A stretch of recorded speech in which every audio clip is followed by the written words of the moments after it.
I understand you are under Russian payroll, and I understand this is a Russian propaganda, but you have to be very careful, because let me tell you, we're going to finish this war. We're going to win because we're stronger.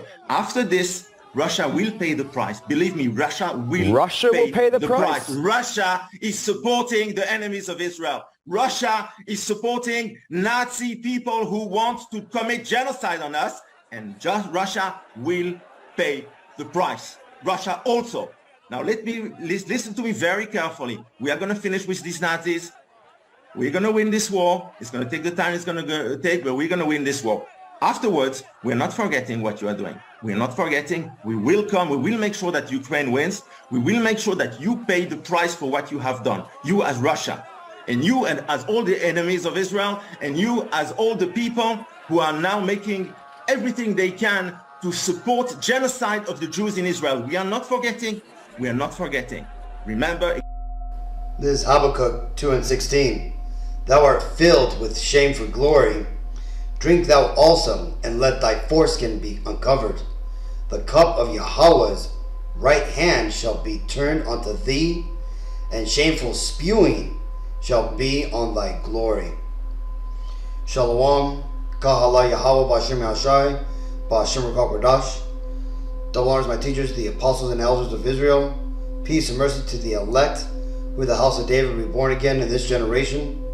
And shalom to the 130 Yasharallah, who today are known as the Negroes, Latinos, and Native Americans, who before losing our true heritage, we were known as, and still are, the true Hebrew Israelites of the Holy Bible. In today's lesson, I'm just going to go ahead and highlight the video, which was of an Israeli head of the liberal wing of the Likud party.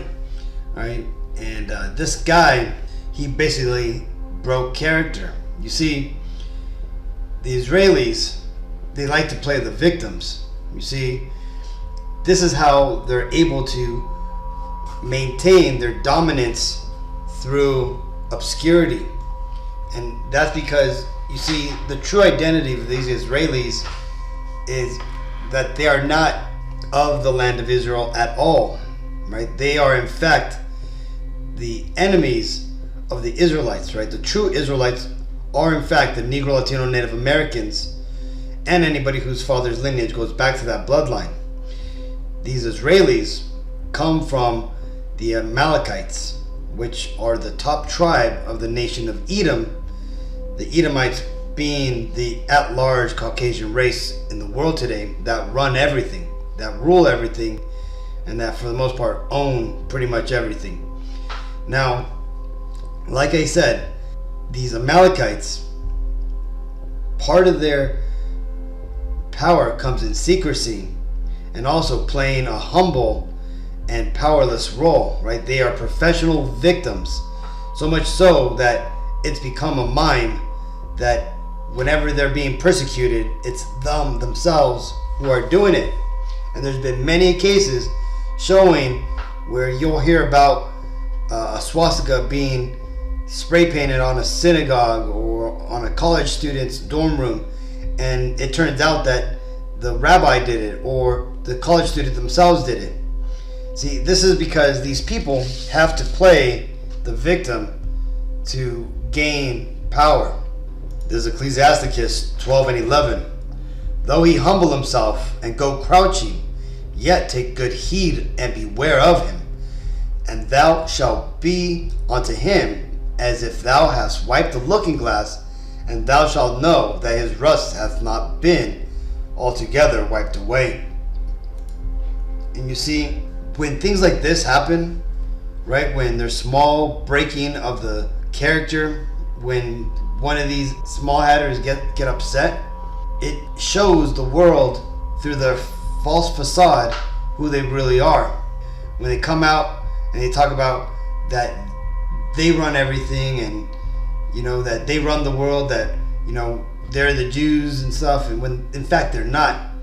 But this shows how they put on this facade to deceive everybody, as that scripture says. They play a humble role to mask their authority. Now, this article here shows how they pretty much write their own laws, and for the most part, they control the world. You see, the European Union, the EU, for the most part, is controlled by these devils. And here's a statement from one of these Amalekites who was very vocal about the truth, so much so that they had to kill him because he basically spilled too many of the beans. He writes, this is Harold Wallace Rosenthal, he writes, "The United Nations is nothing but a trapdoor to the Red World's immense concentration camps. We pretty much control the UN." And he's talking about the Amalekites, right? They basically run the UN. Now, what has the UN recently did? Well, let's read it. It says, condemnation of Hamas and recognition of Israel's right to defend itself. Overwhelming support for the European Parliament. All right, Israel Hamon. It says, highlights, by a vote of 500 to 21, European legislators voted in favor of a resolution condemning the murderous attack by Hamas. Right, that's right there. That's propagandist wording, if you're unaware.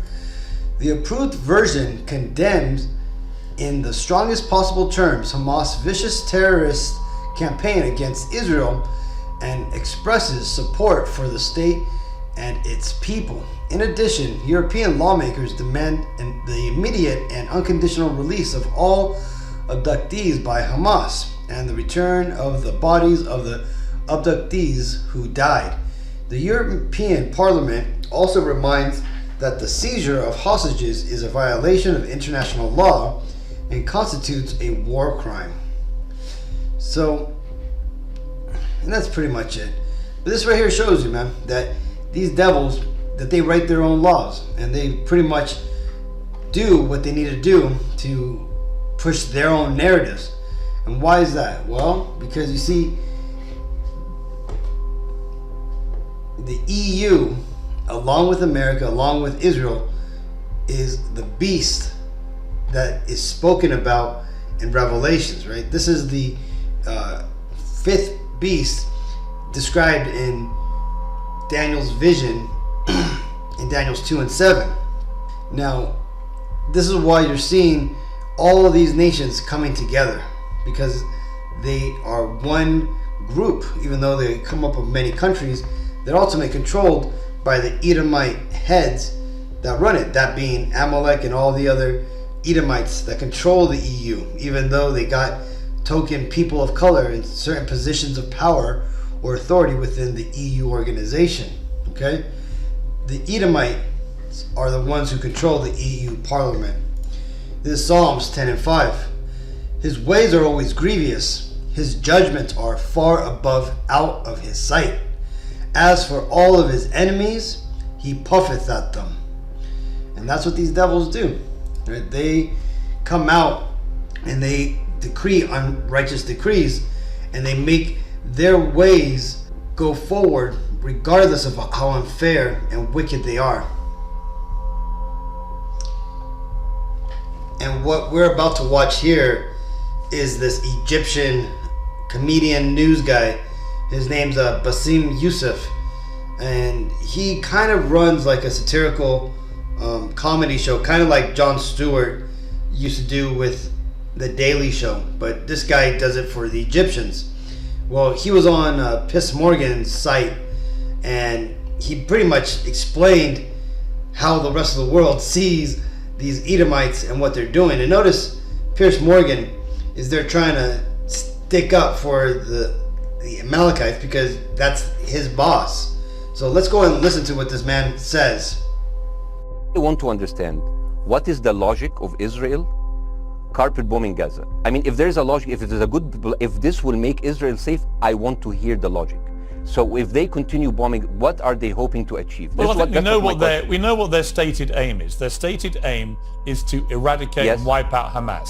They believe Hamas are living predominantly in northern Gaza. They also are aware they're living amongst civilians. So if I can understand this correctly, basically Israel is doing this to pressure the Palestinian community in Gaza to turn against Hamas. Is that right? I'm sure that's part of it, yes. That's part of it. So this is exactly what terrorist organizations do, because terrorist organizations will have no chance beating a whole nation in battle. So they terrorize and they kill the civilians in order to spread fear and terror so they can turn against their government to change their policy or to resign. You have just compared Israel with ISIS. I would say I really applaud Israel for doing one thing that no military force in the world does. Because I heard Ben Shapiro and I heard Ron DeSantis, and they said Israel is the only military force in the world that warns civilians before bombing them. I mean, how fucking cute. That is so nice of them. Because with this logic, if Russian troops started warning Ukrainians before bombing their houses, we're cool with Putin, right? I mean, okay, Habibi, you have warned them, go invade, it's fine, you have done your job. Israeli Defense Minister, he said, those are human animals. And the thing is, Ben Shapiro should know better, because, you know, long before the Holocaust, before Jewish people were thrown in the gas chambers, the Nazi propaganda called them rats. Now, as a human being, I will never accept that another human being being thrown into a gas chamber, but a rat, kill 10, kill 1,000, 3,500. They are son of a bitch. They are human animals who live in open sewage and decapitate babies. And because of that propaganda, Mr. Morgan, that guy in Illinois, the 71 years old guy, he killed, stabbing the 6-year-old Palestinian kid in Illinois 26 times. And he used to play with him. They used to be friends. But he went in, marching into their apartment, stabbing his mother and killing him, shouting, all Muslims could die. Yeah. It took you 80 years to change one word from Jewish to Muslim. And then you transferred your guilt to us. The thing is, this is the problem. Israel always victimizes itself, and I have never seen a victim putting their oppressor under siege and bombing them 24/7. Israel wants you to believe that they are the victim. Dealing with Israel is so difficult. It's like being in a relationship with a narcissistic psychopath. He fucks you up and then he makes you think it's your fault. All right, you Bassem. look at Israel as Superman, but they're really Homelander. Bassem. Wallahi, they are like, they are shooting Bassem, I wanna fish say in a one barrel thing. and they are annoyed with the splashes. Bassem? So Yusuf, he put it plainly and perfectly that Israel, and really the Edomite nations, the Caucasians, they're looked at like Superman, but they're really Homelander. And if you watch the show, The Boys, then you know who this man here on the right is, Homelander. He's basically a realistic version of what Superman would be like if he was a psychopath. And this ultimately is a perfect portrayal of the Edomite nation.